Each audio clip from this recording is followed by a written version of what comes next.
हमने क्या पढ़ाया था, इलेक्ट्रोमैग्नेटिक इंडक्शन शुरू कर दिया था, ठीक है। उसमें भी क्या पढ़ाया था, मैग्नेटिक फ्लक्स पढ़ाया था। वो भी पूरा नहीं हुआ है।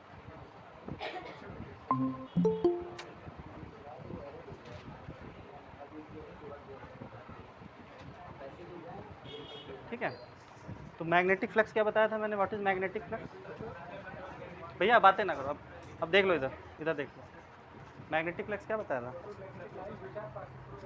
किसी पर्टिकुलर एरिया से कितनी मैग्नेटिक फील्ड लाइंस पास हो रही हैं नॉर्मली, कहीं भी नहीं, नॉर्मली, नॉर्मल डायरेक्शन में, या फिर बोल सकते हैं एरिया वेक्टर की डायरेक्शन में, क्योंकि एरिया वेक्टर किस तरफ होता है, सरफेस से नॉर्मल होता है, वही एरिया वेक्टर बोला जाता है। ठीक है, तो सपोज कोई भी एक एरिया है, ठीक है, कोई भी एरिया में कोई एरिया है ये, ठीक है, इसका कुछ पर्टिकुलर शेप है, ठीक, इससे कुछ मैग्नेटिक फील्ड लाइन नॉर्मली पास हो रही है सपोज, यानी कुछ ऐसे पास हो रही हैं नॉर्मली, इसकी एरिया सपोज ए है, ठीक है। तो इससे मैं अगर परपेंडिकुलर ड्रॉ करता हूँ तो भी मैग्नेटिक फील्ड की डायरेक्शन में ही जाएगा, ठीक है। कुछ एरिया ऐसे ही, सपोज ऐसे एरिया है, मैग्नेटिक फील्ड ऐसे जा रही है, ठीक है।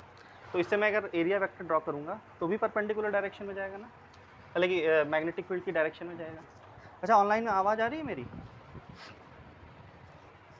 ओके, तो अगर मैं एरिया वेक्टर की डायरेक्शन लूँ वो भी इस तरफ ही होगी। तो इस केस में मैग्नेटिक फील्ड की जो वैल्यू होगी, मैग्नेटिक फ्लक्स जो होता है उसको कैसे बोला जाता है, बी इंटू ए, सिंपली बी इंटू ए होता है, ठीक है। लेकिन अगर मुझे जनरल फॉर्मूला बनाना हो, अगर जनरल फॉर्मूला सपोज किसी कुछ एरिया हल्की से मैं झुका दूँ, ठीक है, एरिया को हल्का सा झुका दूँ और मैग्नेटिक फील्ड लाइन्स ऐसे जा रही हूँ, तो मुझे एरिया वेक्टर से अगर मैं कुछ 90 डिग्री वाला जो एरिया वेक्टर ड्रॉ करूँगा तो कुछ एंगल पे होगा, यानी एरिया हल्का सा टिल्ट हो। यहाँ एरिया सर्कुलर ही नहीं है, कुछ भी एरिया हो सकती है, स्क्वायर हो सकती है, कुछ भी हो सकती है, यानी कुछ ऐसा फिगर हो, कुछ ऐसा टेढ़ा मैंने कर दिया है, और मैग्नेटिक फील्ड लाइन्स यूनिफॉर्म है, चल रही है अपनी जो नॉर्मल है।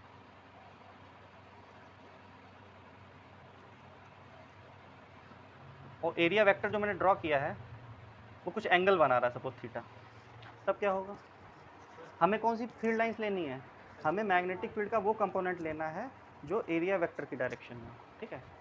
यहाँ पे क्या था, पूरी की पूरी जो मैग्नेटिक फील्ड थी वो एरिया वेक्टर की डायरेक्शन में थी, या फिर नॉर्मली ही थी सरफेस की तरफ, लेकिन अब क्या है, थीटा एंगल पे है, तो कौन सा कंपोनेंट होगा बी का इस डायरेक्शन में, A cos B cos theta, समझ रहे हो ना।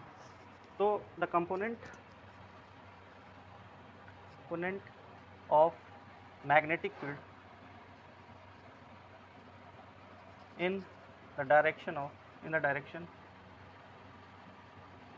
नॉर्मल टू एरिया, तो बी कॉस थीटा होगा ना। तब फ्लक्स का फॉर्मूला क्या हो जाएगा, B cos theta multiply by area, ये इधर क्या था, पूरा का पूरा बी का कंपोनेंट था, समझ रहे हो। तो ये क्या हो जाएगा, बी ए कॉस थीटा। अच्छा, बी ए कॉस थीटा को अगर मैं वेक्टर फॉर्म में लिखूँ, अगर यही चीज़ मैं वेक्टर फॉर्म में लिखूँ या फिर जनरल फॉर्म में लिखूँ, ये तो जनरल फॉर्मूला हो गया, फ्लक्स का ये जनरल फॉर्मूला हो गया बी ए कॉस थीटा। यही इलेक्ट्रिक फ्लक्स का भी होता था जनरल फॉर्मूला, उसमें ई ए कॉस थीटा हो जाता था, समझ रहे हो ना। अच्छा, इसको अगर मैं इस तरीके से लिख सकता हूँ, phi is equal to B cross V dot A, ऐसे लिख सकता हूँ, ठीक है।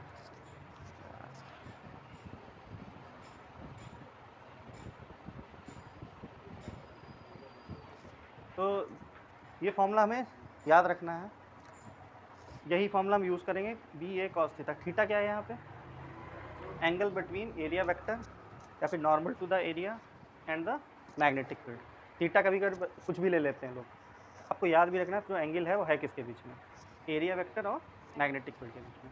इस केस में क्या था, थीटा की वैल्यू 0 डिग्री थी, तो आप 0 डिग्री रखो तो बी ए आ गया था कि नहीं, समझ लो। फ्लक्स कैसी, जो मैग्नेटिक फ्लक्स है कैसी क्वांटिटी है, वेक्टर है कि स्केलर है, वेक्टर है। अच्छा, और ऑनलाइन बताओ, वेक्टर है कि स्केलर है, स्केलर है, बिकॉज डॉट प्रोडक्ट है। जब कभी साइन थीटा वाला ऐसे हो कि बी ए साइन थीटा या फिर क्रॉस प्रोडक्ट हो तो वो वेक्टर प्रोडक्ट बोला जाता है। जब डॉट लगा हो या फिर बी ए कॉस थीटा आ रहा हो, वो हमेशा रिप्रेजेंट ऐसी क्वांटिटी को कर रहा होगा जो स्केलर होगी, तो this is the scalar quantity, याद रखना है चीज़। फ्लक्स नंबर बता रहा है ना, कोई ऐसा तो है नहीं, उसकी फ्लक्स की कोई डायरेक्शन थोड़ी ना, फ्लक्स जस्ट एक नंबर बता रहा है।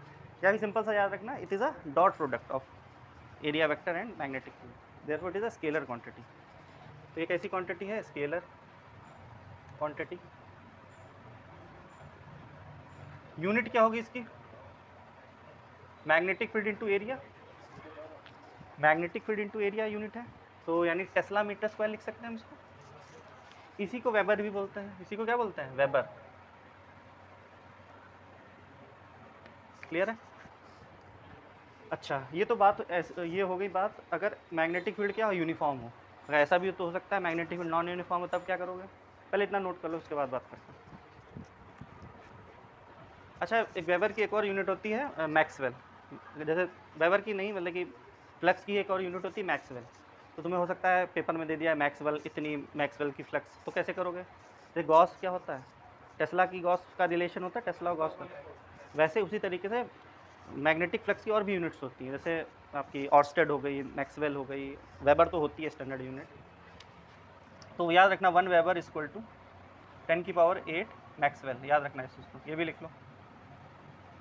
तो कभी ऐसा है तो ये लिखो। कल इतना ड्रॉ करो, इतना पूरा। कुछ डाउट हो तो पूछो।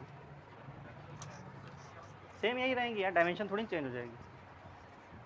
बस जब कभी तुम्हें मैक्सवेल दिया हुआ या फिर तुमसे कुछ भी कहा गया मैक्सवेल की फॉर्म में दिया, तो कैसे करोगे? तो ये रिलेशन याद रखना बस, इससे इसमें चेंज कर देना, आंसर आ जाएगा।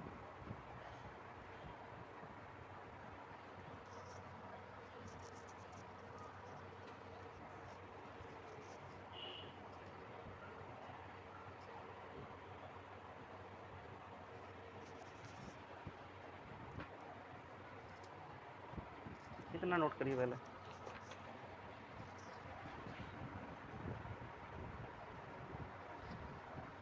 ये सर्कुलर एरिया नहीं है, कोई भी एरिया, मैं फिर बोल रहा हूँ, कोई भी एरिया हो सकती है। पहले ऐसे थी, हल्का सा टिल्ट कर दिया, तो इसके नॉर्मल ने कुछ मैग्नेटिक फील्ड से एंगल बनाया। हमें कौन सा कंपोनेंट लेना है? मैग्नेटिक फील्ड का वो कंपोनेंट जो नॉर्मल की डायरेक्शन में हो। दैट्स वाई हमने बी कॉस थीटा लिया है, ये जो कंपोनेंट है बी कॉस थीटा। अगर आप ये सही से पढ़ रहे हैं तो यही चीज़ इलेक्ट्रिक फ्लक्स में भी होती थी, सेम टू सेम, कुछ भी फर्क नहीं होता था।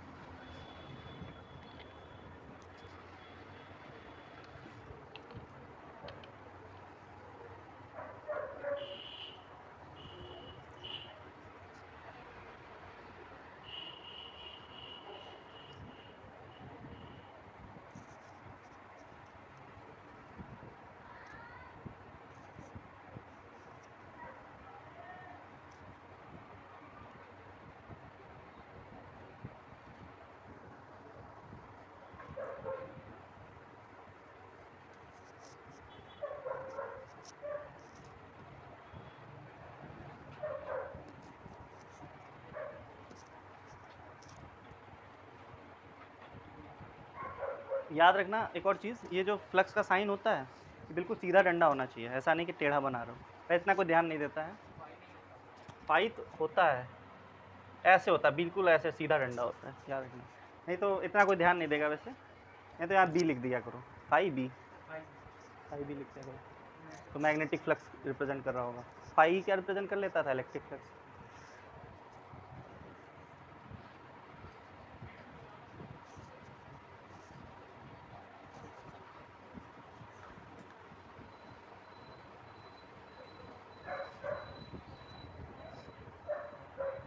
इतना समझ में आ गया ना? लिख लिया ऑनलाइन में सबने?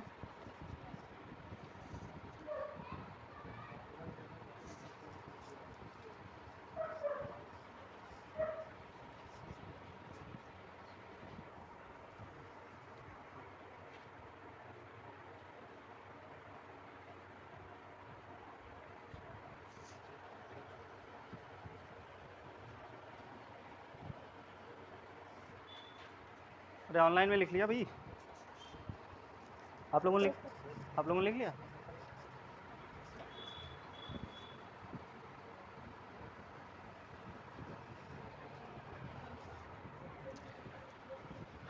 लिखो भाई, फटाफट लिखो आराम से।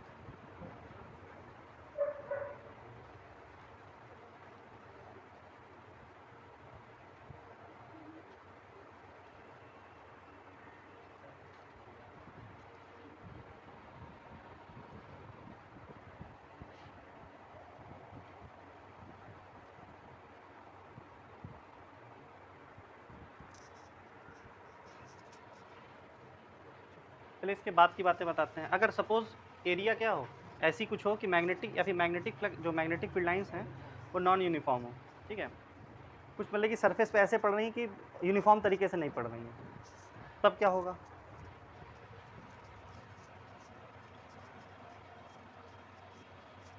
यहाँ तक लिख लिया तुमने? देखो मान लेते हैं कोई आर्बिट्रेरी एरिया है, कोई भी मतलब कि यहाँ पे क्या था, यूनिफॉर्म एरिया टाइप की थी। अब मैंने ऐसी कोई भी सरफेस ले ली है, कुछ ऐसे सरफेस ले ली जिसका एरिया मुझे पता है ए है, ठीक है, उससे मैग्नेटिक फील्ड लाइंस निकल रही हैं, ऐसे कुछ जा रही हैं, ठीक है। अब मुझे निकालना है इस पूरी एरिया से कितनी फ्लक्स लाइन या फिर कितनी मैग्नेटिक फील्ड लाइंस पास हो रही हैं। तो उसके लिए क्या किया जाता है, एक छोटा सा टुकड़ा लिया जाता है। वैसे तो नॉन यूनिफॉर्म मैग्नेटिक फील्ड है, लेकिन अगर ये शायद ये तुम्हें वर्क एनर्जी थ्योरम जब 11th में पढ़ाया था, एक चीज़ बताई थी मैंने, जब फोर्स क्या हो, वेरिंग फोर्स हो, अगर मैं छोटे से टाइम की बात करूँ या फिर छोटे से डिस्प्लेसमेंट की बात करूँ, देखो मैं सपोज़ किसी चीज़ से फोर्स लगा रहा हूँ, वो वेरी कर रही है सपोज़, ठीक है, मतलब कि कभी ज़्यादा लगाई कभी कम लगाई, मैंने धीरे धीरे या तो बढ़ा रहा हूँ। तो अगर छोटे से डिस्प्लेसमेंट की बात करूँ तो क्या होता है, फोर्स कांस्टेंट ले सकते हैं। उसी तरीके से इस एरिया पे तो magnetic field lines non uniform है, यानी कि यहाँ पे कुछ और पड़ रही होंगी, अलग पूरी नॉन यूनिफॉर्म एरिया है ना, मैग्नेटिक फील्ड अलग अलग पॉइंट पे अलग अलग टाइप की है। लेकिन अगर मैं छोटी सी एरिया का देखूँ, उस पर कांस्टेंट मानी जा सकती है ना, छोटी छोटी एरिया से अगर मानूँ तो ज़्यादा वेरिएशन नहीं होगा, बड़ी एरिया है तो वेरिएशन ज़्यादा है, समझ रहे हो। तो अगर मैं छोटा सा टुकड़ा, इस ए का एक छोटा सा टुकड़ा लूँ, बहुत छोटा सा, और उसको कंसिडर करूँ, यानी कि एक डी ए टुकड़ा लिया मैंने जो कि इसका बहुत छोटा सा एक एलिमेंट है, एक तरीके से एरिया एलिमेंट है, और इससे मैं नॉर्मल ड्रॉ करूँ, D A vector area vector है, और मान लेता हूँ ये मैग्नेटिक फील्ड से कितना एंगल बना रहा है, थीटा एंगल। तो इसके थ्रू, केवल इस छोटी सी एरिया के थ्रू जो फ्लक्स पास हो रहा होगा वो कितना होगा, डी फाई मान लेते हैं, फ्लक्स इस पर्टिकुलर छोटी सी एरिया से पास हो रहा है, small flux passing through this small area element,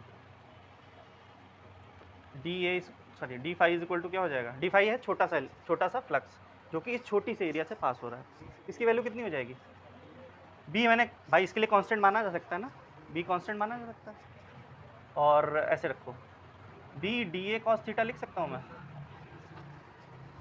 B यानी कि छोटा सा जो मैग्नेटिक फील्ड है या फिर मैग्नेटिक फील्ड इस छोटे से पोर्शन के लिए जो मैंने कांस्टेंट मान लिया है, ठीक है, वैसे नहीं कांस्टेंट मानोगे तो पूरी एरिया के लिए थोड़ी कांस्टेंट मानोगे, इस छोटे से एलिमेंट के लिए। और डी ए कॉस थीटा क्या है, इस मैग्नेटिक फील्ड का वो कंपोनेंट जो कि नॉर्मल की तरफ है, ठीक। तो इस छोटा सा फ्लक्स की value B D A cos theta हो जाएगी कि नहीं, ठीक है। मुझे टोटल फ्लक्स निकालनी है तो क्या करना पड़ेगा, इंटीग्रेट करना पड़ेगा। फाई इज इक्वल टू क्या होगा, ये कर भी चुके हो यार, ये सब इलेक्ट्रिक फ्लक्स में भी तो ये सब करते थे, वहाँ पे ई डी एस कर देते थे, ई डी एस या डी ए जो भी लेना हो उसको इंटीग्रेट कर देते थे, सरफेस इंटीग्रेशन, वही यहाँ पे करना है हमें। यहाँ मैंने डी ए मान लिया है, या डी एस मानना चाहो डी एस मान सकते हो, कोई दिक्कत नहीं उससे, ठीक है। तो फाई की वैल्यू क्या हो जाएगी, integration of D phi will be equal to integration of this portion that is B D A cos theta, और इसका हमने सरफेस इंटीग्रेशन कर दिया। तो ये हमें, या फिर ऐसे लिख सकते हो इंटीग्रेशन, ऐसे लिख सकते हैं कि नहीं, ऐसे भी लिख सकते हैं, बिकॉज ये और ये इसका डॉट प्रोडक्ट है, ऐसे भी लिखा जा सकता है। तो फ्लक्स का अगर जनरल फॉर्मूला बात की जाए over a non uniform surface या फिर when the magnetic field is non uniform, तो ये रहेगा, आप लिख देना when magnetic field is non uniform, ये लिख लेना। ऑनलाइन में क्लियर हुआ ये किसी भी आर्बिट्रेरी सरफेस के लिए, ठीक है, जब मैग्नेटिक फील्ड की वैल्यू कुछ भी थी यानी नॉन यूनिफॉर्म थी, देख लो पूरा यहाँ तक डायग्राम बना, और क्या डायग्राम तो बहुत जरूरी है। ये छोटे छोटे एलिमेंट्स की जो फ्लक्स थी वो हमने ऐड कर दी है, वो हमें टोटल फ्लक्स दे देगी, है।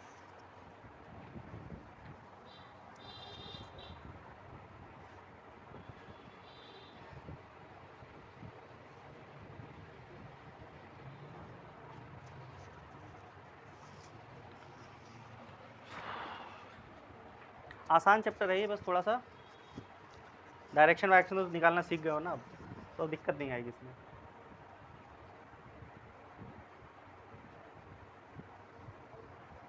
और एरिया इंटीग्रेशन कर रहे हैं तो सरफेस इंटीग्रेशन कर रहे हैं तो सरफेस लिख लो यहाँ पे, सरफेस इंटीग्रेशन हो रहा है ना इसका। इसका सरफेस इंटीग्रेशन एक होता है लाइन इंटीग्रेशन या सरफेस इंटीग्रेशन करना है हमें, यानी सरफेस डी अगर कांस्टेंट बाहर ले लिया जाएगा, डी ए का जो भी स्फेरिकल सरफेस है तो यहाँ पे पाई आर स्क्वायर कर देंगे, 4 पाई आर स्क्वायर, ठीक है। सरफेस एरिया का इंटीग्रेशन करना है।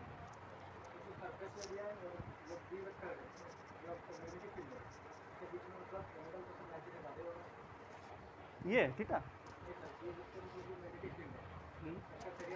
ज़्यादा भी हो सकता है, उसके बेसिस पे निगेटिव पॉजिटिव फ्लक्स हो सकती है, हो सकता है ज़्यादा। भाई एरिया वेक्टर क्या, कोई सरफेस है, अब तुम नीचे परपेंडिकुलर ले रहे हो, कोई जो थोड़ी ना ऊपर ही ले रहे हो, कोई सरफेस एरिया है, ठीक है। अब ये है जैसे कोई सरफेस, ऊपर भी परपेंडिकुलर ले सकते हो और नीचे भी ले सकते हो परपेंडिकुलर। पता लगा मैग्नेटिक फील्ड ऊपर जा रही है, तुम नीचे लिए बैठे हो तो थीटा कितना होगा, 180 डिग्री, नहीं तो 0 डिग्री। क्लियर है ना। तो डिपेंडिंग अपॉन किस डायरेक्शन में आप नॉर्मल ले रहे हैं सरफेस एरिया से, उस पे बेसिस पे होता है, पॉजिटिव और नेगेटिव फ्लक्स होता है उसके बेसिस पे। डी ए वेक्टर भैया, इसका area vector D A vector होगा। अगर इसमें भी दिक्कत हो, एक नॉर्मल जो यूनिट वेक्टर होता है वो भी लिख सकते हो, एन कैप भी लगा सकते हो, क्योंकि बेसिकली वो रिप्रेजेंट कर रहा है normal to the surface.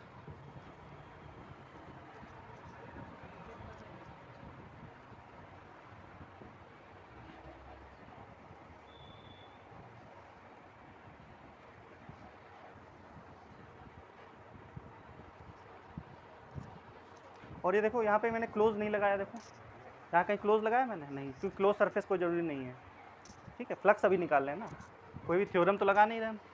Flux निकालने में क्लोज सरफेस इंटीग्रल नहीं किया जाता है, ओपन सरफेस भी हो सकती है।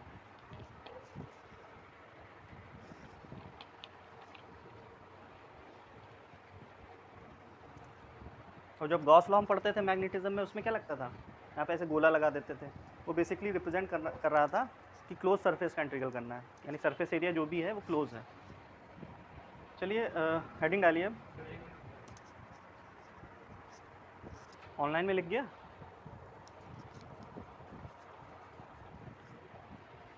ये सरफेस जो भी है आर्बिट्रेरी शेप की है, कोई भी फिक्स सरफेस नहीं है, ठीक है।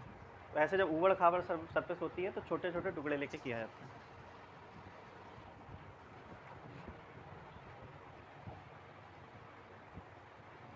अगर तुमसे 1 वेबर को डिफाइन करने के लिए कहा जाए तो क्या बोलोगे, तुमसे कहा जाए 1 वेबर तो क्या करोगे।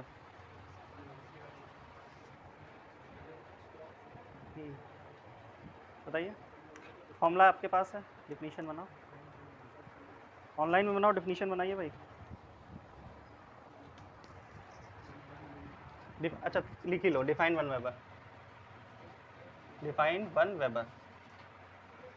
फॉर्मूला आपके पास है, कोई फॉर्मूला यूज़ कर लो, ये वाला फॉर्मूला यूज़ कर लो, कुछ भी फॉर्मूला यूज़ कर लो। फाई इक्वल टू बी है, बताओ।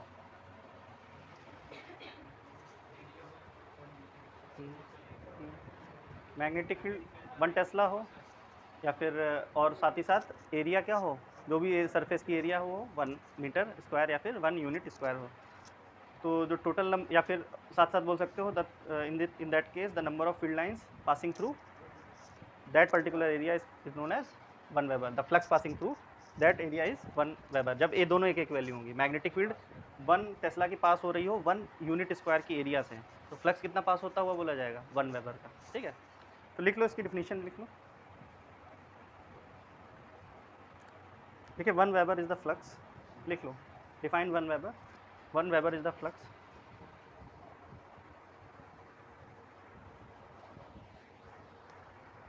और मैक्सवेल कैसी यूनिट है, सीजीएस यूनिट है। जैसे टेस्ला क्या होती थी, एसआई यूनिट, और तुम्हारी गॉस क्या होती है, सीजीएस यूनिट। तो बेसिकली वो आई जो है यूनिट 10 की पावर 8 मैक्सवेल, वो कैसे आई है, वो आपको टेस्ला को गॉस में बदल दिया गया है, और जो मीटर स्क्वायर है उसको सेंटीमीटर स्क्वायर में बदल दिया गया है, तो 10 की पावर 8 मैक्सवेल आ गई है हमारी। बहरहाल इसका लिखो पहले, देखिए 1 Maxwell is the flux, sorry 1 weber is the flux produced when uniform magnetic field of 1 Tesla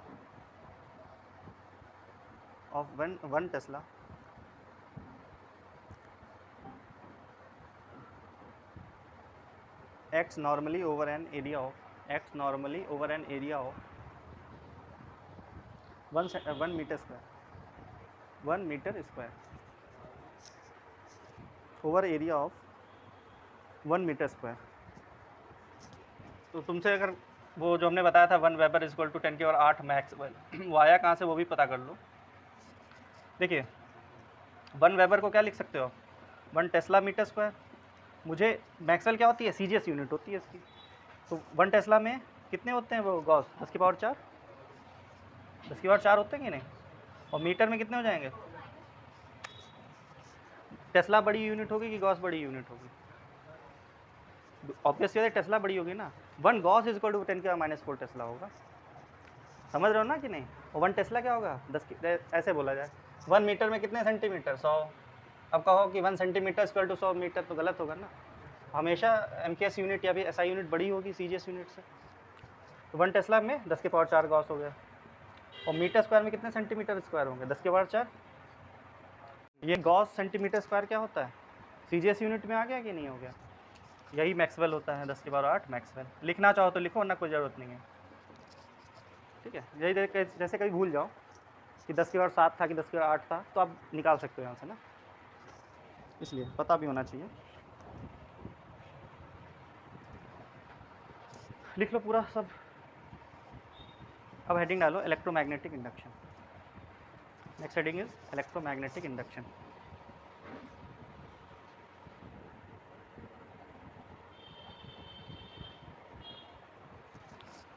अच्छा इलेक्ट्रोमैग्नेटिक इंडक्शन में कुछ तो पता होगा। What is electromagnetic induction.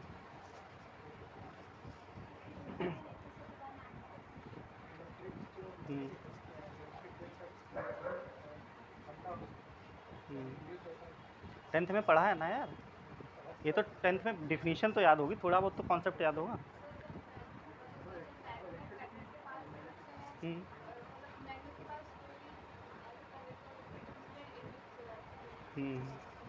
Online में कोई बताएगा व्हाट इज इलेक्ट्रोमैग्नेटिक इंडक्शन। देखो डिस्कशन इसलिए कर रहे हैं जिससे चीज़ें और चीज़ समझ में आए वरना क्या मतलब डिफिनीशन लिखवा के समझा के ख़त्म चैप्टर। इलेक्ट्रोमैग्नेटिक इंडक्शन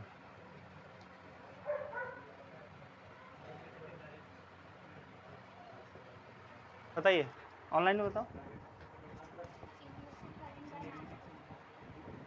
हाँ सही है बात सही है लेकिन होता क्यों है ये मैं पूछ रहा हूँ। जनरेटर में क्या होता है जनरेटर जो इलेक्ट्रिक जनरेटर होता है उसमें क्या होता है बताइए। कॉइल जो होती है रोटेट करती है मैग्नेट के। अभी तो हमने फोर्स ऑन कंडक्टर पढ़ा है ना। अभी हमने क्या पढ़ा था ILB साइन थीटा टॉर्क पढ़ा है। ठीक है टॉर्क का यूज़ क्या करोगे वो तो टॉर्क का यूज़ तो मोटर में हो गया। जनरेटर तो हमने पढ़ा ही नहीं अभी 12th क्लास में। अब जनरेटर का कॉन्सेप्ट शुरू हो रहा है इसके बाद तभी जो अल्टरनेटिंग करंट इसलिए इसके बाद पढ़ाया जाता है। इलेक्ट्रोमैग्नेटिक इंडक्शन के बाद क्या पढ़ाया जाता है इलेक्ट्रिक वो जो आपका ट्रांसफार्मर और अल्टरनेटिंग करंट पढ़ाया जाएगा। क्यों अब एक तरीके जनरेटर का कॉन्सेप्ट शुरू हो रहा है ट्रांसफार्मर और जनरेटर इलेक्ट्रिक जनरेटर का। तो इलेक्ट्रिक जनरेटर में क्या होता था एक कॉइल होती है सॉरी वो मैग्नेट्स होते हैं अंदर और बीच में क्या करते हैं रोटेट करवाते हैं उसको। अब वाया मोटर भी करवा सकते हैं वाया हाथों से भी कर सकते हैं। तो होता क्या है उससे जब कॉइल रोटेट करती है मैग्नेटिक फील्ड में मैग्नेट्स हैं तो मैग्नेटिक फील्ड जनरेट कर रहे होंगे। तो कॉइल है कॉइल क्या है एक एरिया है ऐसे समझो। ये नॉर्थ पोल है ये साउथ पोल है मैग्नेट्स हैं हॉट शू टाइप मैग्नेट्स हैं। और इसके जो सामने है कुछ कॉइल रखी है सपोज। ठीक है इस कॉइल से कुछ फ्लक्स जा रहा होगा मैग्नेटिक फील्ड लाइंस तभी फ्लक्स पढ़ाया गया तुम्हें। अब इसको जब घुमाते हो तो लगातार जब घूमेगा तो कभी ज़्यादा फ्लक्स जाएगा कभी कम जाएगा कभी ज़्यादा आएगा कभी जीरो फ्लक्स जा रहा होगा। कहने का ये मतलब है कि कभी इस पर लगातार फ्लक्स चेंज होता रहेगा कि नहीं होता रहेगा। फ्लक्स कॉन्टिन्यूज टू चेंज इसका मतलब क्या है। और तभी तक आपकी जब तक जनरेटर की कॉइल घूमती है तभी तक तुम्हारा करंट देता रहता है वो। जैसे बंद हो जाता है वैसे क्या होता है वैसे तुम्हें देना बंद हो जाता है कि जो लाइट देना बंद हो जाता है कि नहीं। तो होता क्या है जब रुक जाता है तो क्या होता है फ्लक्स चेंज होना बंद हो जाता है। तो इससे अब डिफिनीशन बनाओ। हाँ हाँ भाई इससे डिफिनीशन बनाइए क्योंकि यहीं से अगर ये चीज़ समझ गए ना तो चैप्टर अपने बहुत आसानी से समझ में आ जाएगा। ये चीज़ ही समझनी है हमें भले ही छोटी चीज़ लग रही हो।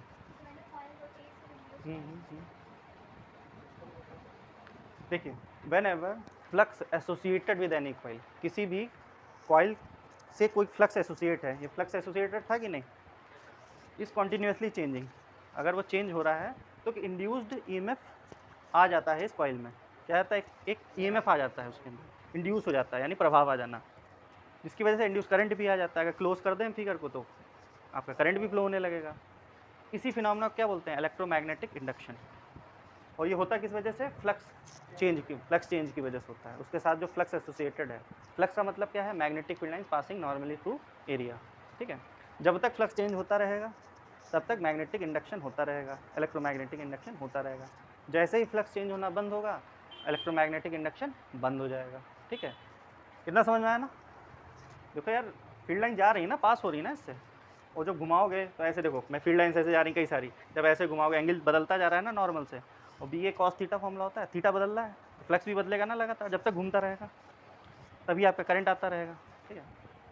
तो इसी फिनोमेना को इलेक्ट्रोमैग्नेटिक इंडक्शन कहते हैं। यानी कि हम एक बात तो समझ गए, फ्लक्स हमें चेंज करना है, एक बात तो हम समझ गए, फ्लक्स तो चेंज करना है हमें। अब फ्लक्स चेंज करने के कितने तरीके हो सकते हैं बताओ, ऑनलाइन में भी कुछ हाँ ना करो। हम्म, हम्म, एक मिनट देखें, लोग कनेक्ट हैं, कनेक्ट हो भाई तुम लोग। सर हाँ, कुछ जवाब दो तुम लोग भी भाई। हाँ, फ्लक्स चेंज करने के कितने तरीके हो सकते हैं। देखो, या तो कॉइल हमने रखी है, मैग्नेट को आस पड़ोस ऐसे मूव करवा दें, ठीक है, या तो हमने मैग्नेट कांस्टेंट रख दें, ऐसे ऐसे मूव करा दें कॉइल को, तब भी यहाँ पे क्या हो रहा है, मैग्नेट तो अपनी जगह पे है, कॉइल को रोटेट कराएं। तीसरा तरीका बताओ, करंट से भी मैग्नेटिज्म मैग्नेटिक फील्ड डेवलप हो सकती है ना। तीसरा तरीका जो है, एक कॉइल हमने पड़ोस में रख दी, ठीक है, और दूसरी कॉइल जो उसके पड़ोस में है, दो कॉइल्स ली, दो हमने ऐसे ऐसे कॉइल ले ली। ये मैं बताऊंगा आगे चल के भी, ऐसे बस समझ लो। यहाँ आपने गैल्वेनोमीटर लगा दिया, ये बेसिकली फराडे ने करके देखा था, उसको बताऊंगा डिटेल में चल के। और इसमें मैंने क्या कर दिया, करंट बार बार चेंज कर रहा हूँ, मैं रोस्टेट लगा दिया मैंने, रोस्टेट तो समझते हो ना। अब क्या कर रहा हूँ, इसमें मैं करंट बढ़ा घटा रहा हूँ, ये बढ़ा घटा क्यों रहा हूँ, कांस्टेंट रख दूँ। बढ़ाओगे घटाओगे तभी तो मैग्नेटिक फील्ड कम ज़्यादा होगी, मैग्नेटिक फील्ड कम ज़्यादा होगी तो मैग्नेटिक फील्ड लाइंस इसमें भी जाएंगी, वो भी चेंज होंगी। करंट आप बढ़ाओगे घटाओगे तो मैग्नेटिक फील्ड बढ़ेगी घटेगी, उसकी वजह से इससे जो फ्लक्स निकलेगा या फिर मैग्नेटिक फील्ड लाइंस निकलेंगी वो इसमें जाएंगी, वो भी कम ज़्यादा होंगी, तो उसकी वजह से क्या होगा, इसमें भी एक करंट इंड्यूस हो जाता है, ठीक है। इसको बेसिकली म्यूचुअल इंडक्शन बोलते हैं, आगे चल के पढ़ेंगे इसको भी, बस फिनोमेना मैं समझा रहा हूँ। तो 3 तरीके हैं फ्लक्स चेंज करने के, होते और भी तरीके हैं, अभी 3 है। एक तो या तो मैग्नेट को कांस्टेंट रखो, स्टेशनरी रखो, कॉइल को मूव कराओ उसके चारों तरफ, इसके आसपास। दूसरा तरीका क्या है, आप मैग्नेट को मूव कराइए, कॉइल को स्टेशनरी रखिए। तीसरा तरीका क्या है, दो कॉइल्स लीजिए, एक में बस कुछ नहीं करना, करंट नहीं फ्लो करवाना है, और दूसरे में करंट को चेंज करवाना लगातार, तो फ्लक्स भी चेंज होगा इससे एसोसिएटेड, तो मैग्नेटिक फील्ड इंड्यूस हो गया। मैं गैल्वेनोमीटर ऐसे ऐसे इसको कर भी सकते हो, घर पे भी कर सकते हो आप घर पे, लेकिन वही बात है ना, आप एक मल्टीमीटर आता है, उसको लेके कर सकते हो, घर पे करा जा सकता है एक्सपेरिमेंट ये वाला खासकर, और मैग्नेट वाला ये सब घर पे, मतलब कि आसान डिमॉन्स्ट्रेशंस हैं या फिर एक्सपेरिमेंट्स हैं। ये समझ में आई चीज़, इलेक्ट्रोमैग्नेटिक इंडक्शन क्या होता है, बेसिक डिफिनीशन क्या होती है इलेक्ट्रोमैग्नेटिक इंडक्शन की, when ever the flux associated with any loop changes, then due to this an induced EMF, there is induced EMF in the coil, or you can say the induced current in the coil, and this phenomena is called electromagnetic induction। ये सबसे पहले किसने discover किया था, Faraday ने, ठीक है। चलो लिख लो, इसमें डिफिनीशन लिख लो, फिर फैराडे का एक्सपेरिमेंट भी बताऊंगा मैं। लिखिए, डिफिनीशन लिखो, the phenomena of production of अभी मैंने ये नहीं बताया कि क्या डायरेक्शन होगी, इंड्यूस करंट की कुछ ना कुछ डायरेक्शन भी तो होगी, क्लॉकवाइज एंटी क्लॉकवाइज, वो कैसे होगी आगे की बात है, अभी बस इतना समझो होता क्या। देखिए, the phenomena of production of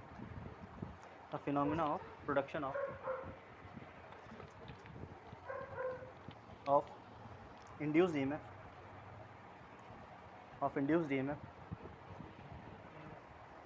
EMF and hence induced current due to change in due to change of magnetic flux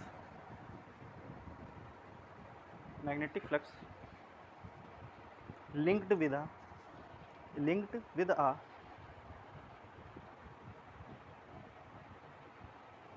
closed circuit। अगर सर्किट क्लोज नहीं होगा तो क्या होगा, क्या फ़ायदा हुआ इंडक्शन का, करंट ही नहीं फ्लो होगा। समझ रहे हो ना, सर्किट जब क्लोज होगा तभी तो करंट फ्लो होता है, वरना इंड्यूस ईएमएफ आया चला गया, क्या फ़ायदा। सर्किट क्लोज होना ज़रूरी है। With a close circuit is called electromagnetic induction.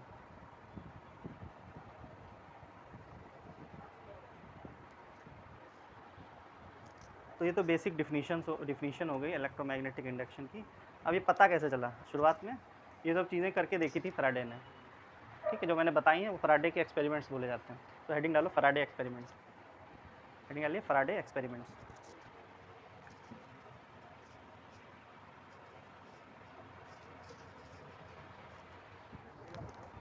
Faraday's experiment.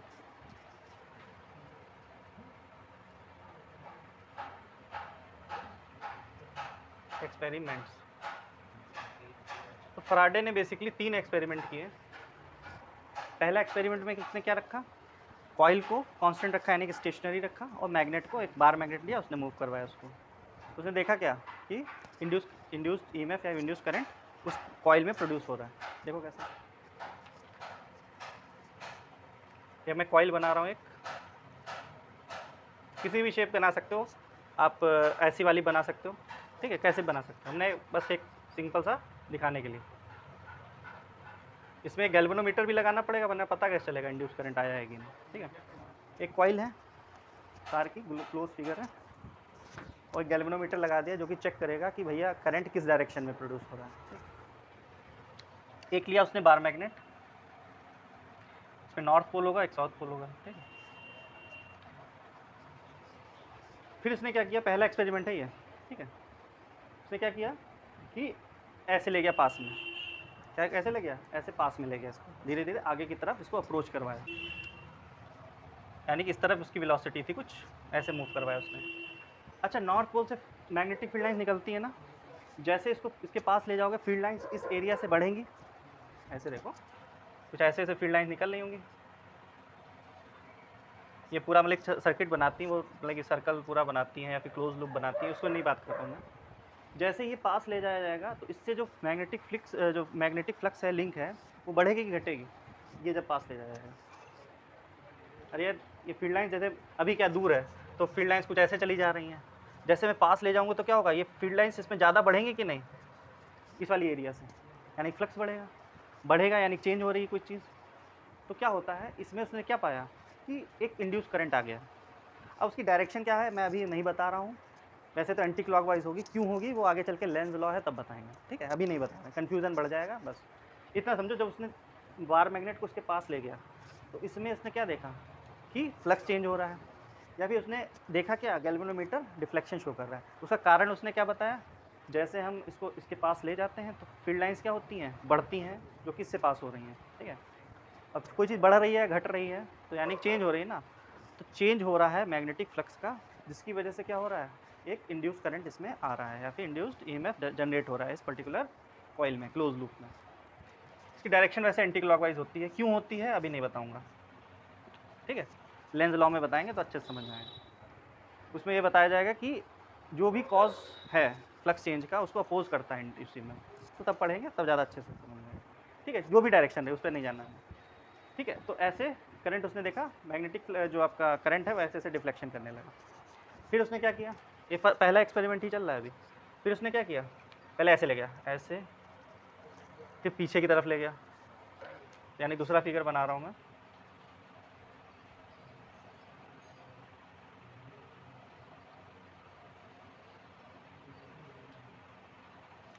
तो अब क्या कर रहा है वो, इस अंदर ले जाके बाहर ले जा रहा है वो, ठीक है। अब उसने ये वाली मतलब इस तरफ ले जाने लगा, थोड़ा पास लेके आया कॉइल के, ये कॉइल है सपोज, ठीक है, ऐसे लेके आया फिर पीछे की तरफ ले जाने लगा, सर्कुलर कॉइल है। या फिर किसी भी उसकी शेप की कॉइल है, जब पीछे ले जाने लगा तो फ्लक्स घटेगा कि बढ़ेगा? यहाँ पे लिख दे रहा हूँ, flux through loop increases. Field lines बढ़ रही हैं तो ऑब्वियस सी बात है इंक्रीज करेगा। यहाँ पे जब इधर ले जाएगा तो क्या होगा? ऑब्वियस है घटेगा। तब उसने क्या देखा, पहले जो करंट एंटी क्लॉकवाइज था अब कैसे हो गया? क्लॉकवाइज हो गया। क्यों हो गया? उसका वही कारण है कि जो भी कॉज होता है इंड्यूस ईएमएफ की डायरेक्शन कुछ इस तरीके से होती है कि whatever be the cause of producing it, whatever be the cause of increase और decrease of flux, the induce current always opposited, oppose करता है हमेशा, वो अपोज करता है। ठीक है, तो उसने क्या देखा, जब पीछे लेकिन इधर साइड में ले जाने लगे तो क्या हुआ? घट गया, यानी कि फ्लक्स घट रहा है, फ्लक्स डिक्रीजेज। और फ्लक्स डिक्रीज हुआ तो डायरेक्शन भी चेंज हो गई उसी हिसाब से। पहले एंटी क्लॉकवाइज था, क्लॉकवाइज होने लगा।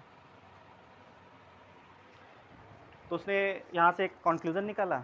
अच्छा, एक और तीसरा केस ले लेते हैं। उसने रोके रखा, इसकी वेलोसिटी क्या रखी? 0 रखी। तो उसने देखा कोई डिफ्लेक्शन नहीं हो रहा। जब तक वो ऐसे ऐसे करता रहा तभी तक गैल्वेनोमीटर में आपका कहते हैं डिफ्लेक्शन होता रहा। जब इधर ले गया तो मैं जो इंड्यूस करंट की डायरेक्शन कुछ इस तरीके से, तो पीछे की तरफ ले गया तो ऐसे हो गई। जब रोके रखा उसने तो क्या हुआ? कोई भी डिफ्लेक्शन नहीं हुआ। तो उससे उसने क्या कंक्लूजन निकाला?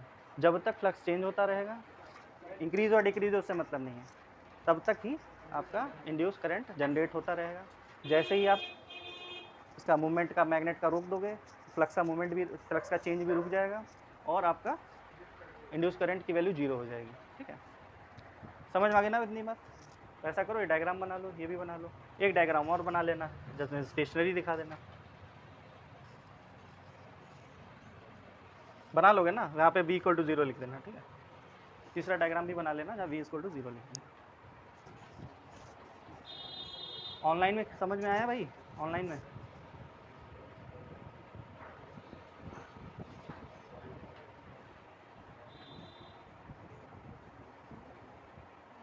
ये फील्ड लाइंस बेसिकली दिखाना चाहो तो दिखा दो। ये फील्ड लाइन जा रही हैं इसमें, इसमें थोड़ी कम दिखा देना।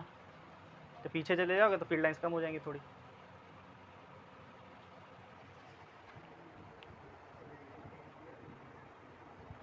अरे ऑनलाइन में क्लियर है कि नहीं? ये चीज़ समझ में आई कि नहीं आई?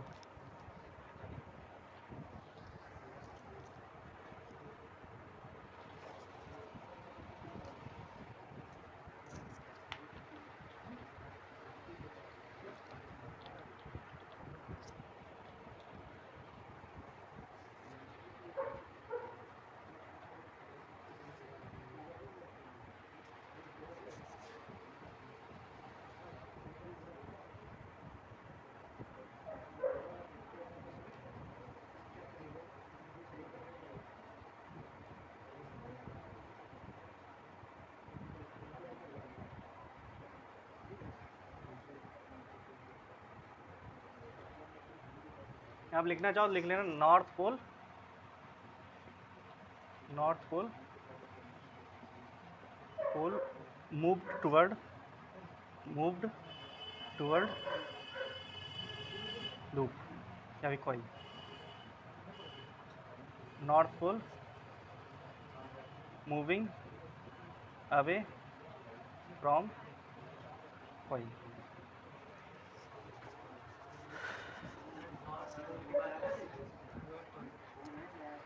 North pole moved towards coil या मूविंग टुवर्ड्स कॉइल, कुछ भी लिख लो। जब बार मैग्नेट को ऐसे ले गए नॉर्थ पोल को, फ्लक्स इंक्रीज हुआ। फ्लक्स मतलब इससे मैग्नेटिक फील्ड लाइन जो निकल रही थी तो ज़्यादा घुसेंगी, जब पीछे रखोगे तो कम जाएंगी, थोड़ा पास लेके जाओगे बढ़ जाएंगी तो क्या होगा? डिफ्लेक्शन होने लगेगा, यानी चेंज होने लगा।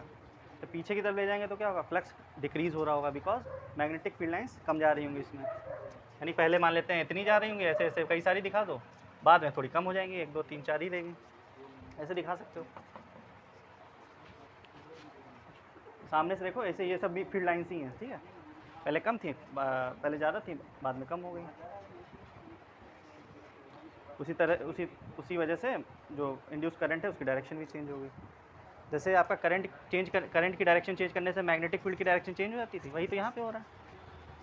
यहाँ मूवमेंट की डायरेक्शन चेंज करने से इंड्यूस करंट की डायरेक्शन चेंज हो जा रही है।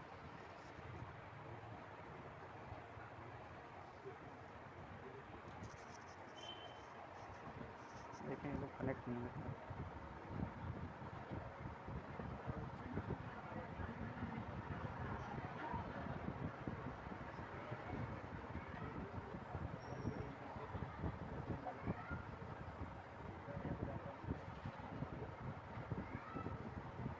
यार तुम लोग कितनी देर से डिस्कनेक्टेड हो?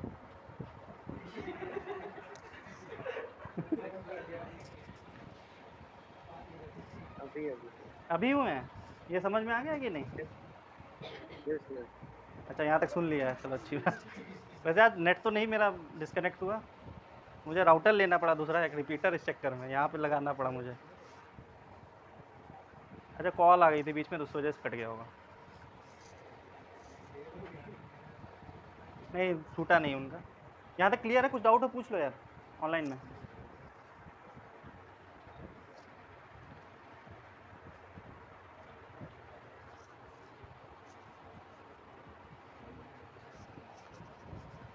इसको बना लो, इसको फटाफट। बन गया? थोड़ा लिखना चाहो लिख लो इसमें। ये एक्सपेरिमेंट 1 लिख लेना, एक्सपेरिमेंट 1। एक्सपेरिमेंट 1। इसमें क्या, किस चीज़ को स्टेशनरी रखा गया? कॉइल को। Coil is held stationary. Magnet का हम मूवमेंट करवा रहे हैं। इसमें लिख लो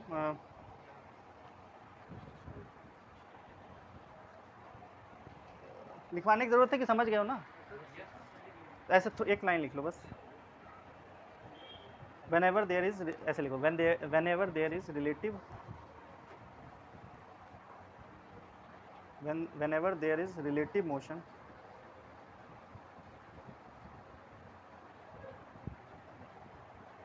there is relative motion between magnet and the coil. Whenever there is relative motion between magnet and the coil,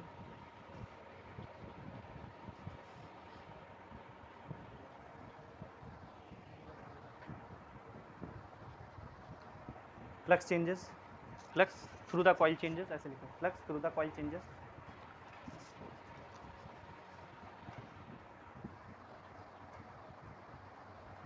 and induced current is set up, and induced current is set up, induced current is set up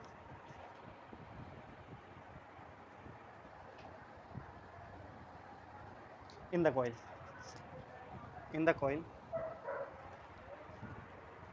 जब कभी भी relative motion का मतलब क्या है? या तो इसका मूवमेंट कराओ या तो इसका कराओ या तो दोनों करा दो, तब भी बात बन जाती है। फ्लक्स चेंज होना चाहिए आपका। क्या होना चाहिए? फ्लक्स चेंज होना चाहिए, किसी तरीके से फ्लक्स चेंज करिए आप। तो जब तक रिलेटिव मोशन होता रहा, फ्लक्स चेंज होता रहा, आपका करंट बनता रहा, इंड्यूस करंट। इसलिए एज सून एज, देखिए, as soon as this relative motion, as soon as this relative motion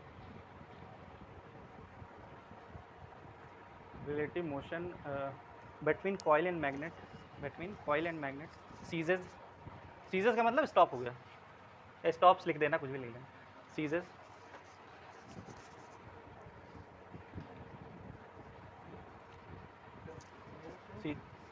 ceases the change in magnetic flux, या फिर ऐसे लिखो, there is no change in magnetic flux, there is no change in magnetic flux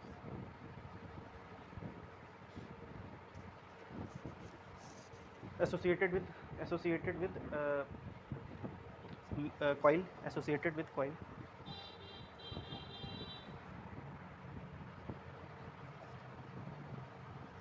and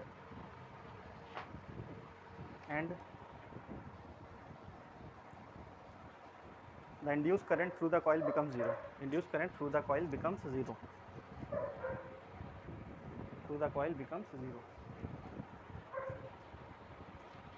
चलिए, ये तो बात हो गई एक्सपेरिमेंट 1 की। एक्सपेरिमेंट 2 की बात कर लेते हैं। सुनो, एक्सपेरिमेंट 2 की। ये तो इसमें क्या रखा उसने? मैग्नेट को मूव करा। सेकंड में कुछ, सेकंड भी यही है, सेकंड भी सेम यही है। सेकंड में उसने क्या किया? उसको रखा स्टेशनरी, इसको। तो जैसे ही कॉइल को नॉर्थ पोल के पास ले जाओगे, फ्लक्स बढ़ेगा भाई। चाहे नॉर्थ को ले जाओ कॉइल के पास, चाहे कॉइल को ले जाओ नॉर्थ के पास, बात तो एक ही है। तो जैसे ही हम कॉइल को नॉर्थ के पास ले गए, सेकंड एक्सपेरिमेंट की बात कर रहा हूँ, उसमें इसको स्टेशनरी रखा गया है। तो जैसे इसको पास में ले गए, फ्लक्स बढ़ेगा। फ्लक्स बढ़ने से क्या होगा? या अभी फ्लक्स चेंज हुआ एक तरीके से, बढ़ा है मतलब कि, तो करंट की डायरेक्शन जैसे इसमें आई है वैसे इसमें आ गई है। ठीक है, यहाँ पे ये वी की डायरेक्शन इसमें दिखा देना, और क्या, अभी यहाँ पे इस तरफ जा रहा है, वेलोसिटी इसकी इस तरफ है, तो इसी डायरेक्शन में आपका करंट भी सेटअप हो जाएगा। क्यों हो जाएगा? फिर वही बात है, बाद में बताऊँगा, बस इतना समझो। एंटी क्लॉकवाइज डायरेक्शन में, जब नॉर्थ के पास जाता है तो एंटी क्लॉकवाइज है, करवा सकते हैं तो, हैं अगर ऐसा होता है ना, अगर बहुत तेज़ी से करा रहा हूँ ऐसे ऐसे बहुत तेज़, तो बहुत जल्दी जल्दी चेंज होगा, क्योंकि फ्लक्स जो होता है आगे अभी आगे पढ़ेंगे हम कि रिलेटिव वेलोसिटी पे, जो सॉरी रिलेटिव वेलोसिटी बता रहा हूँ, रिलेटिव जो आपका रेट चेंज ऑफ फ्लक्स है उस पर डिपेंड करता है। तो रेट चेंज ऑफ फ्लक्स ज़्यादा होगा तो और ज़्यादा इंड्यूस ईएमएफ होगा। सही बोला तुमने। अगर तेज़ तेज़ मैं कराऊंगा, इसको बहुत तेज़ी से मूव कराऊंगा तो क्या होगा, ज़्यादा करंट फ्लो होगा। सही कह रहे हो, ठीक है ना। तो रेट चेंज ऑफ फ्लक्स यही तो होता है, उसने करके भी देखा ये चीज़। उसने ये वेलोसिटी उसने बहुत तेज़ कर दी, पहले धीरे धीरे ले गया, फिर एकदम बहुत तेज़, तो बहुत तेज़ी से फ्लक्स बढ़ेगा, बहुत तेज़ी से बढ़ेगा, बहुत तेज़ी से घटेगा भी, तो क्या हुआ, बहुत ज़्यादा करंट इंड्यूस हुआ, यानी कैल्वनोमीटर बहुत ज़्यादा ऐसे ऐसे करने लगा। ठीक है, सही कह रहे हो तुम, वो आगे पढ़ाएंगे हम वो चीज़। क्या बता रहा था, पहले हम कॉइल को ले गए नॉर्थ पोल के पास, फ्लक्स इंक्रीज़ हुआ, फ्लक्स इंक्रीज़ होने की वजह से क्या हुआ, एक इंड्यूस करंट बना। इंड्यूस करंट की डायरेक्शन एंटी क्लॉकवाइज होगी, क्यों होगी, बात की बात है। दूसरे केस में क्या किया, इसको अवे ले गए नॉर्थ पोल से, भाई इधर ले गए फिर पीछे ले गए, तब क्या हुआ, फ्लक्स डिक्रीज़ हुआ, बिकॉज नॉर्थ से दूर ले जाओगे तो फ्लक्स जो फील्ड लाइंस होंगी कम इंटर करेंगी एरिया में, इस पर्टिकुलर लूप में। तो यहाँ पे ये चीज़ चेंज कर लेना, बस नॉर्थ पोल की जगह कॉइल लिख देना बस, और कॉइल की जगह मैग्नेट लिख देना, ठीक है बस। और फिर उसने क्या किया, स्टॉप कर दिया उसको, तो कोई भी करंट नहीं इंड्यूस हुआ, बस हो गया। लिख लो, बना लो second experiment. Magnet magnet is held stationary. आसान हो गया, इसमें कोई टफ तो नहीं लग रहा मुझे, मेरे ख्याल से इसमें बड़ा आसान है।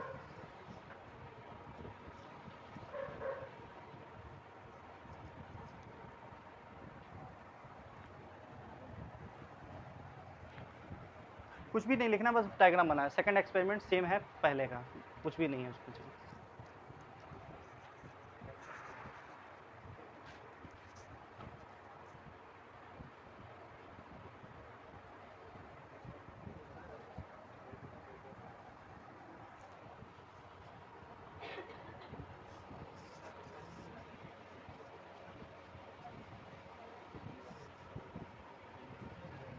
ऑनलाइन वाले बना रहे हैं कि नहीं,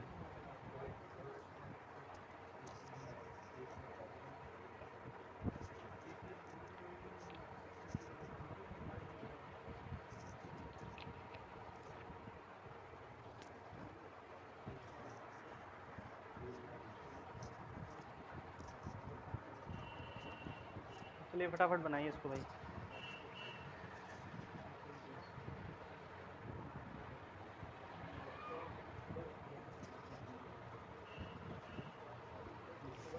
इसको बना लिया, थर्ड एक्सपेरिमेंट भी पढ़ लेते हैं।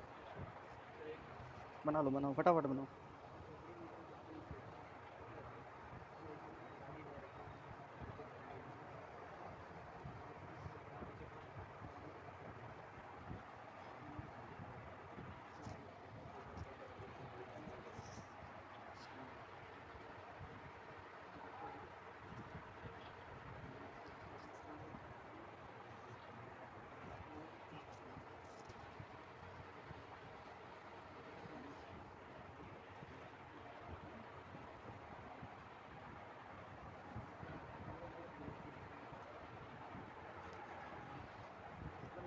ठीक है, देखिए थर्ड, देखिए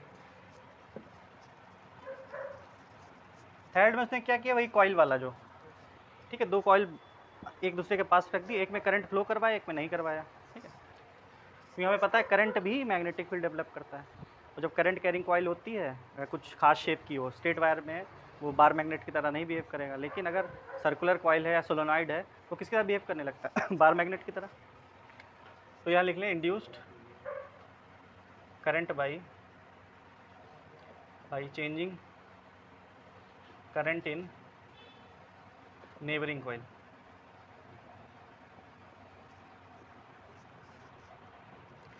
नेबरिंग वाले पड़ोस वाली कॉइल में करंट चेंज करवा के उस कॉइल में भी इंड्यूस करंट लाया जा सकता है। तो उसने एक सिलेंड्रिकल सपोर्ट लिया, सिलेंड्रिकल सपोर्ट लिया किसी चीज़ में बांधने के लिए, भाई हवा में थोड़ी लटकाओगे। इसमें एक कॉइल हमने इस तरीके से बांध दी,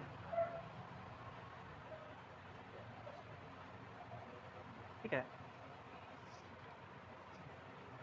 इसमें करंट सपोज ऊपर की तरफ हमने फ्लो करवाया, कैसे भी फ्लो करवाया, ऐसे जाएगा फिर ऐसे जाएगा,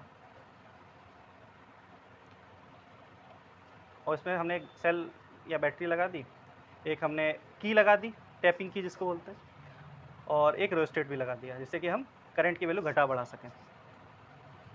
ये की है RH। रियोस्टेट तो समझते हो ना, वेरिएबल रेजिस्टेंस। इसको बोलते हैं प्राइमरी कॉइल। क्या बोलते हैं इसको? प्राइमरी। जिसमें करंट फ्लो करवाया जाता है उसको प्राइमरी बोलते हैं। एक और कॉइल उसने पड़ोस में बांध दी, और ये इफेक्ट और भी बढ़िया हो जाता है। कहीं सॉफ्ट आयरन ले लेते हैं, और भी अच्छा इफेक्ट होता है, लेकिन इंड्यूस करंट और ज़्यादा प्रोड्यूस हो जाता है। क्यों? क्योंकि मैग्नेटिक फील्ड ज़्यादा बन जाती है। हम पढ़ा चुके हैं ना इस चीज़ को। सॉफ्ट आयरन कोर से ज़्यादा मैग्नेटिक फील्ड स्ट्रॉन्ग हो जाती है। अभी इतना समझो, सिलेंड्रिकल सपोर्ट है ये।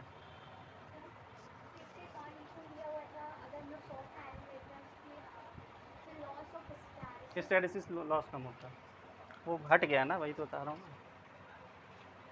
कोर्सिविटी रिटेंटिविटी उसी से रिलेटेड है वो।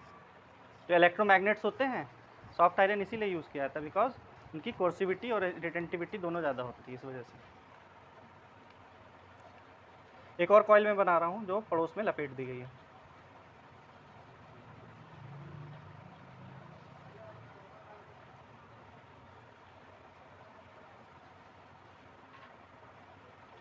पीछे से जाके ऊपर साइड में हमने एक ऐसे कुछ, या नीचे बना लो, नीचे बना लो, कोई दिक्कत नहीं। एक गैल्वेनोमीटर लगा दे, इससे चेक कर सके हम कि करंट इंड्यूस हुआ है कि नहीं। अगर इसमें डिफ्लेक्शन हो रहा होगा तो करंट इंड्यूस हुआ होगा। तो पहले क्या किया उसने, की प्रेस की तो करंट एक्चुअल में क्या होता है, एकदम से नहीं बढ़ता है। तुम्हें लगता है करंट हमने ऑन किया, तुरंत करंट फ्लो होने लगा। धीरे धीरे वैल्यू बढ़ती है, 0 से लेके एक कांस्टेंट वैल्यू तक अचीव होता है, लेकिन बहुत कम समय में हो जाता है, तो पता नहीं चलता हमें। बहुत ज़्यादा होती है ना करंट की। तो जैसे आप की प्रेस करेंगे, यानी कि की को नीचे लगाएंगे, ऑन करेंगे एक तरीके से मान लो, तो क्या होगा, धीरे से करंट एकदम बढ़ेगा, और फिर तुमने की एकदम से ऑफ कर दी। जैसे करंट बढ़ेगा तो इसमें क्या आता है, इसमें डिफ्लेक्शन होने लगेगा, और बढ़ते बढ़ते एक कांस्टेंट वैल्यू पे जैसे पहुंचा, वैसे डिफ्लेक्शन बंद हो जाता है। इसका रीज़न क्या है? आपने जैसे जो की है टैप की, या फिर स्विच ऑन किया, कुछ भी बोल सकते हो, तो क्या हुआ, करंट फ्लो होने लगा इसमें, धीरे धीरे धीरे करंट बढ़ा। करंट बढ़ने से क्या, मैग्नेटिक फील्ड धीरे धीरे बढ़ी। वो धीरे धीरे मेरा इतना धीमे नहीं है, बहुत जल्दी होता है सब चीज़ें। फ्लक्स, जब मैग्नेटिक फील्ड बढ़ी तो इससे फ्लक्स बढ़ेगा। अभी ये रुको, मैग्नेटिक फ्लक्स बढ़ेगा तो क्या होगा, चेंज हुआ कुछ ना कुछ फ्लक्स इससे, वैसे ही करंट इंड्यूस हो जाएगा इसमें। ठीक है, फिर उसने क्या किया, की ऊपर कर दी, तो धीरे धीरे करंट कम हुआ, मैग्नेटिक फील्ड कम हुई, फ्लक्स चेंज हुआ इसके एसोसिएटेड, करंट की डायरेक्शन क्या हो गई, अपोजिट हो गई। ठीक है, फिर उसने रियोस्टेट का यूज़ किया, अलग अलग करंट बढ़ाया घटाया, तो देखा क्या, बढ़ाने से और घटाने से इंड्यूस करंट आपका प्रोड्यूस हो रहा है। तो इस तरीके से भी करंट इंड्यूस कराया जा सकता है। अभी डायग्राम बना लो, लिखवा कर लूँगा मैं डायग्राम, या भी कल फिर से डायग्राम बनवा दूंगा। समझ गए ना? आज के लिए इतने रखते हैं। मतलब इस तरीके से भी इंड्यूस ईएमएफ प्रोड्यूस किया जा सकता है। इसका यूज़ कहाँ होता है, ट्रांसफार्मर में। ट्रांसफार्मर में इसका यूज़ होता है म्यूचुअल इंडक्शन से। इस कॉइल को प्राइमरी बोलते हैं, इसको सेकेंडरी बोलते हैं। चलो कल मैं फिर से बता दूंगा।